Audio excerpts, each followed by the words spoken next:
Hello and welcome to another edition of MHQ's Foundation 101 podcast, where by popular demand, we are back with a theme that is dear to a lot of people out there, which is single family offices. And there has been some update in this space. So we thought we would do not only a refresher, but a little bit of a deep dive of what is possible for families in the UAE today.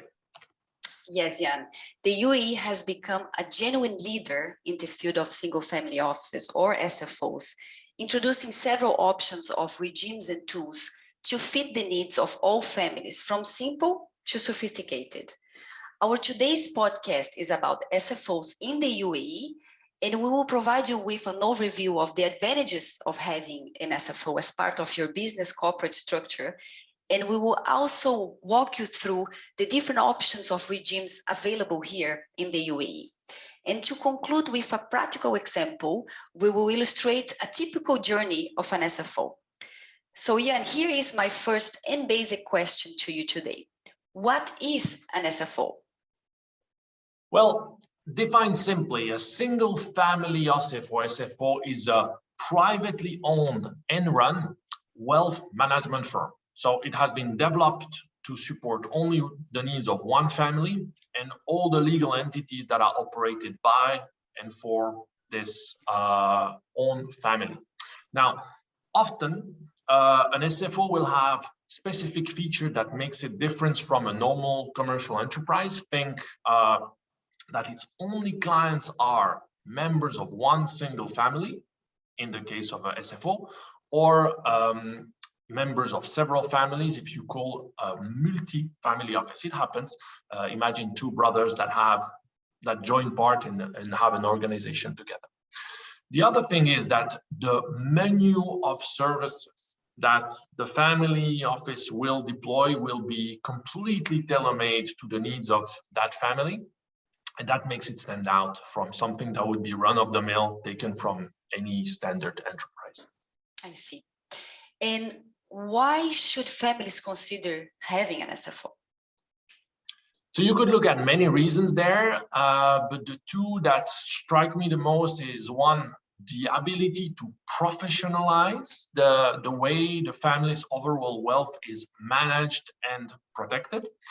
And the other is to ensure smooth intergenerational legacy planning and transfer of wealth, as well as reduce friction, reduce family disputes. This would be, to me, top of the range for one that want to really structure optimize. Understood. What services can an SFO provide? So, as I mentioned at the top, it is essential for a family to define its objective and the menu of services that are fully aligned with these objectives and the family circumstances. So, of course, this menu can evolve over time. It can start simply and can go into something a little bit more complex. But when you think of typical services, you think wealth management, consolidation, accounting and payrolling, very important function. We mentioned succession and estate planning, both for and around the structure, but also for family members. The same is true for tax planning, tax efficiency and compliance from within any structures, but also for family members, legal affairs management, etc.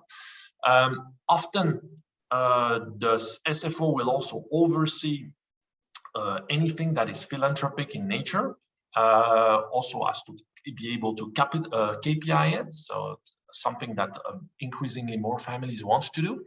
And then there's the lifestyle element tied up to accounting and payrolling, because it is not unusual for the SFO to also oversee the toys, a couple of real estate items that would be just for the pleasure of the family at large.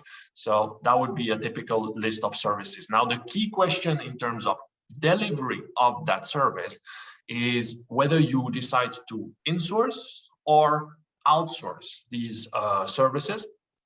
That's clearly a position that can evolve over time, and both positions have value, really.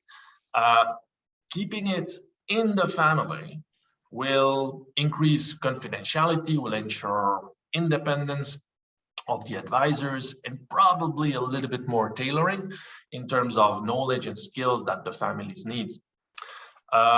Now, outsourcing also has tons of value, chief among which health decrease cost because you only pay for what you need. And that is particularly true if you are to consider relying on high-value professional skills, think wealth management, think tax, legal, probably fiduciary as well. Okay. And in the UAE, how can one choose a regime?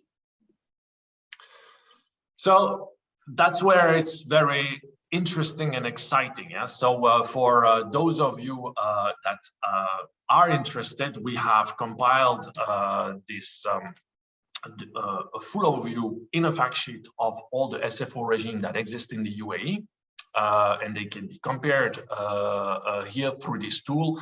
But really, what I think is topical is that the UAE was nowhere on the map in terms of SFO center worldwide like 15 years ago, and now it's really top of the list because it has the access to know-how, it has the ability to recruit a skilled employee, it has the sophisticated regulatory framework, the tools, the tax structure. So everything is there now for families to pick and choose what suits their needs.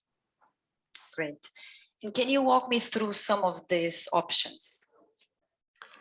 So regionally, what you see now is at face value 4 options. We will see it's a little bit more than that, but it's really 4. So you have the 2 financial centers of Abu Dhabi Global Market and the DIFC, and 2 non-regulated financial free zones, the DMCC, and of late the Dubai World Trade Centers. All 4 have what you could define as valid options for family to pick if they want a substantiated corporate structure, which is effectively defined as a single family office, which bears the tag. Now, the offering is not limited to these 4 free zones. I can give you a couple of examples here.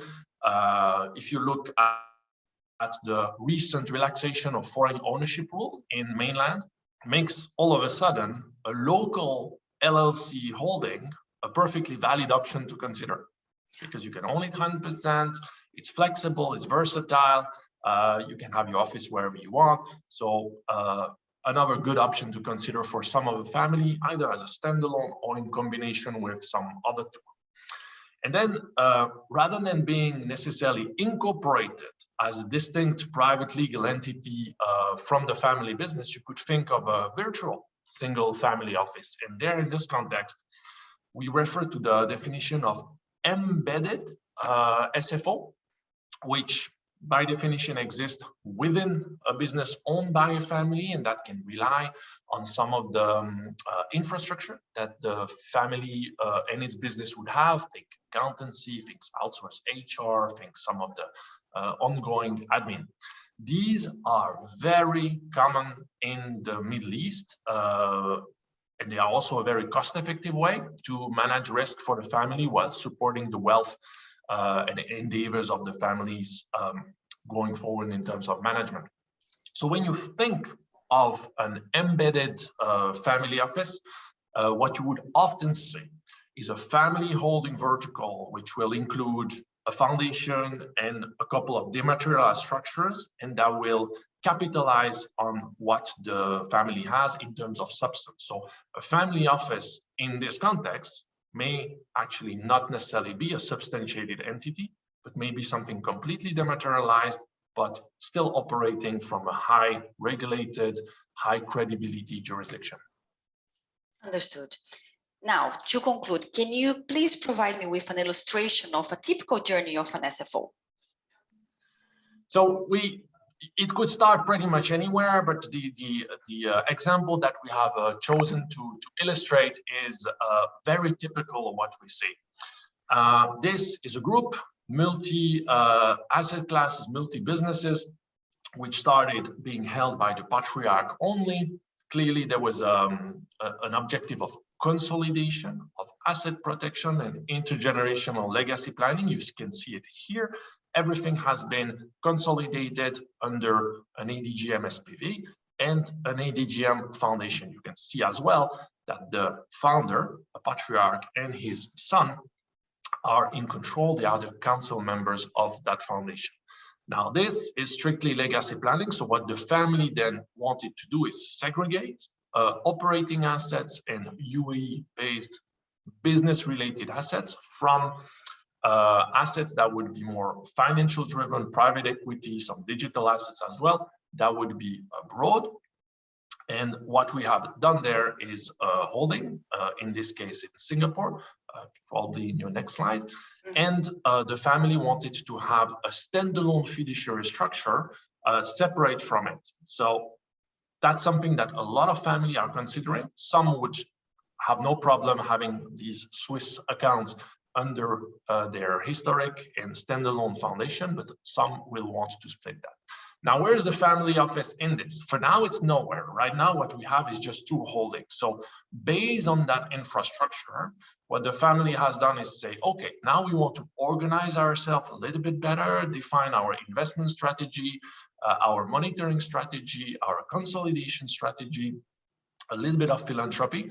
And they decided to embed this organization in their historical business. So you have a couple of people that sit in that office, some are on the payroll of the business, other not, but they are effectively in the business and operating a family office function from the infrastructure that the family has. And they do so both within the business holding vertical and for the assets that are segregated and controlled by the family, but abroad. Now, the next step, phase 2, will actually be when in terms of maturation, is that a genuine structure is set up, held by the UAE fiduciary structure, so the foundation. And then these people are completely segregated in this entity. So then it will become more private. There will be no mix with the business except for the holding, and that single family office as a standalone will be able to service both the top-up foundation. We discussed that before, the ongoing compliance, the legal needs, the tax needs of the foundation, and on the other side, the private vertical that looks at foreign-based assets, chiefly financial ones.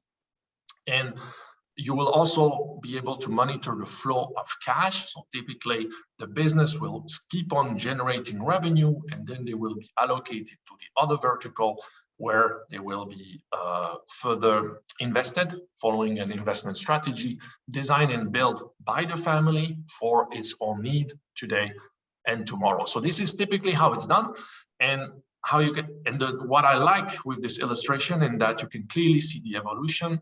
It starts with a legacy planning, asset protection need. Then it shifts to something that is, we would like to monitor our investment ourselves, but a little bit better, but not necessarily by breaking the bank by setting up a company. And then eventually you end up with something that is close to a regulated business, designed and built for the family. Very clear. Thank you very much. So here you have it. This is it. This is the journey that you and your family can start. You can start tomorrow, you can start in a month. But what we wanted to illustrate really is that there are options. There is a lot of versatility in the UAE today in terms of structure optimizing. So talk to us if you want to know more. Kat and I are at your disposal, and we will be coming back to you next week with another hot topic, is how to treat digital assets within the foundation context or within a single family office. We'll have a special guest for that, so we'll take it from there. See you next week. Thank you very much. Thanks. Bye.